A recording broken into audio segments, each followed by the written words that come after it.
What's good, everybody? It's your brother Mad Black, the most dangerous and the most toxic black man on the internet, and I am black up in your face again with some more pro black commentary.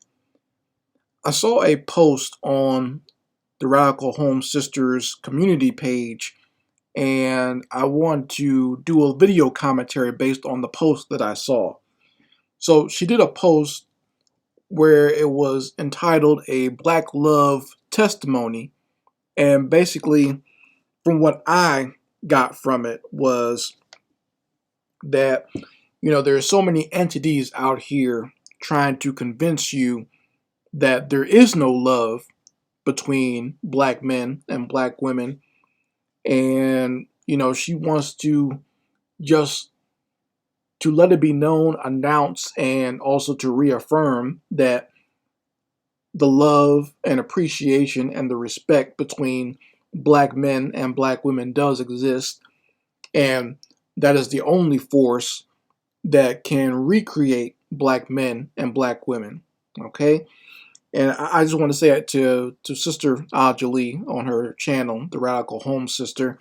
I appreciate her work as always. She's one of the few content creators that actually inspires me. She doesn't just give me information, she gives me a lot of inspiration as well. And I just want to say to her, as always, thank you very much. And actually, if you want to pick up any of her products, I will leave a link in the description box and pin it in the comments section. So if you want to go buy any of her soap, the homemade soap that she makes, I actually buy that product. And it's actually a good product. And you get a good size uh, squares of soap. And I love using them. They're very soothing. I have sensitive skin. So I appreciate getting something that's naturally made like that I can clean myself, and it gets me clean, smells good, and it's helpful to my actual skin. Also, she has a lot of her books for sale on this page. So I'm going to post a link to that so you folks can go pick up some of her products. Okay? But once again, to her, I just want to say thank you. And then I'm going to give my commentary here a little bit about just the idea of black love and what it means to me. Mainly, I just want to say that there's so much nonsense on social media and so much nonsense in mainstream media. Like I always remark, anytime I watch TV, the TV shows, the commercials, just everywhere. Like they'll make you think that black love does not exist. Every commercial nowadays has an interracial couple in there. A black man, black white woman, or a black woman with a white man, or an Asian man, or a Hispanic man. They'll make it seem like black couples don't exist. And still, the majority of couples within the black community are between two black people. That's the crazy part, right? No matter what you want to say or what whatever nonsense statistics that you want to try to find to justify some of your own buffoonery, the majority of the couples and couplings and marriages are still between black men and black women. Okay, I see it all the time. This is why I don't listen to a lot of the trash that comes from either divestors, swirlers, or the manosphere, because I talk with and meet with black couples all the time. I go to events with black couples all the time. I'm friends with black couples all the time. Okay, I went to school with and been to college and technical school with black people who have been married since then. I got married very young to a black woman. I got married when I was 28, basically, and I've been married ever since. And just thinking about, there's so many people out there that I know who have been together forever, who is not from just the completely an old generation. There are black people who get married now who are still married and having children. Okay, there are black people that I might have worked with or mentored who got married to another black person, and now they're still together. So the idea and a lot of the nonsense and the attacks that I see on social media on black relationships, I know It's a lot of nonsense. And when I really think about my content creation, and when I think about what I'm even doing here, sometimes I have to recenter myself and not let a lot of the nonsense out there distract me, and fully realize that the reason I even started this content was to give a different view and let you know what the truth of the matter is, because there's so much trash being pumped into people's heads. I want to let you know from a sensible position, and from the position of a black man who's married to a black woman who has black children, of what's really going on out here. Give you more of a sensible voice, and also just to let you know that black love is still a very strong force out here. That's why so many entities try so hard to destroy it. That's why they try so hard to demonize it. That's why they try so hard to break it up. Okay, that is the image of a black man and a black woman together in love and harmony is probably the scariest thing that a white supremacist could ever see. Okay, and I'm talking about the real white supremacists. I'm not talking about just some clown or some redneck in a Klan robe.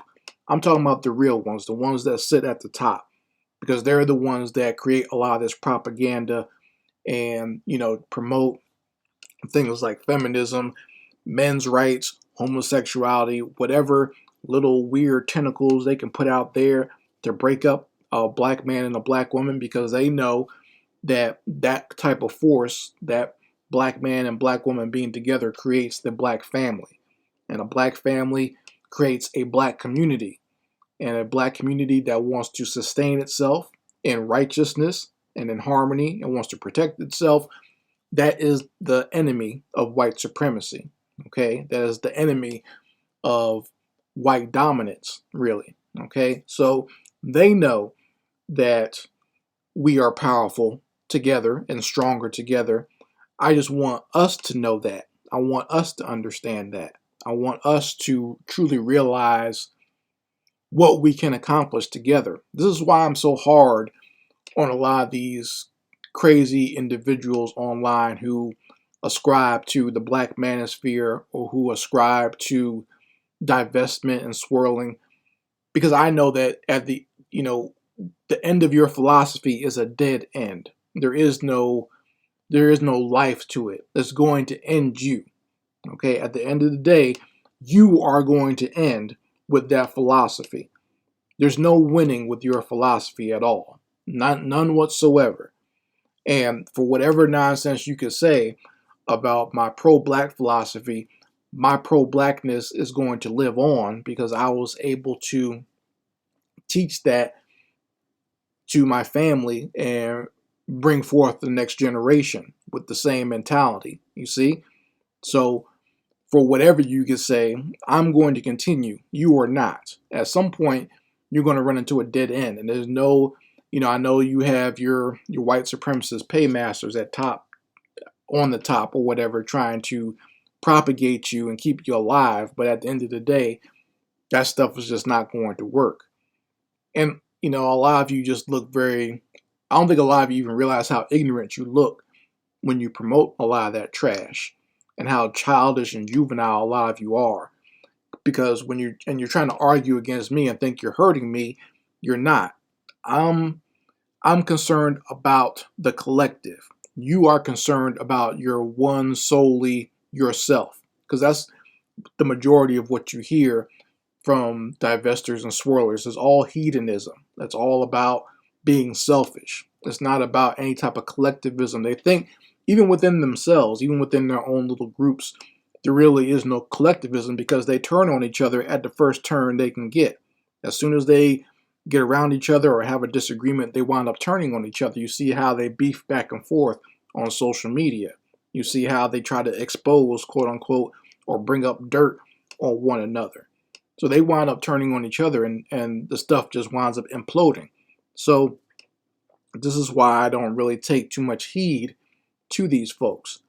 And I understand the power of what black love can bring. Our ancestors understood the power of what black love can bring. Our enemies understand the power of what black love can bring. So I need us to understand it. Okay, I need all of us to truly understand it. And deep down, even the detractors, the manospheres, the passport bros, divestors, swirlers, mammies, black feminists, they realize the power behind it as well. Deep down in their soul, they truly do realize the power of black love. That's why they try so hard to run away from it, because they basically, most of them have their minds warped by white supremacy. So they want to serve massa. They want things to stay the way they are. They actually don't want to change things, no matter what kind of nonsense or rhetoric that they put out there. They want things to stay just the way they are, so that they can keep on being selfish like they are. Because once you start having a black family, once you have a black woman under your wing, and you start having a family, then your concern doesn't just go for just yourself. When you have a family, it becomes about more than just you. Okay, you have to start caring more about not just yourself, not just your own family, but the community around you. You see, so this is what the enemy realizes. They realize that once a man takes a woman under his wing and becomes mated with a woman, and they start having children, his concern is about protecting his family. Likewise, for a true mother, once she starts having children, she's going to start having to think about nurturing that child and nurturing the next generation and teaching the next generation. You see? And that she becomes all more concerned with her community and the environment that her child is raised in. So you see, when you have that union together, it becomes almost a poisonous, deadly combination for the powers that be, because you can't keep people ignorant and you can't keep people in poverty and struggling if these people are getting together in harmony and wanting to protect themselves and uplift themselves. You see? So that's the power that black love represents. It's not just about dating. It's not just about cohabitating or just having sex. These are all small parts of it. As a whole, I'm talking about the power and the force behind everything that goes into it. And once again, our enemies truly realize how powerful it is. So that's why they try so hard to keep us apart. But the sad thing is, they spend so much time keeping us apart, they don't even realize their own house is burning down. They spend so much time focused on us and trying to tear us down and tear up our families and whatnot. They don't realize little Billy and little Becky are smoking methamphetamines and doing opioids in the corner over there. You see? They're so focused on us, hyper focused on us, trying to tear us apart, they destroy their own house. You know, a great example of that is you look at someone like J. Edgar Hoover. His real life was a mess because he spent most of his time trying to destroy black people.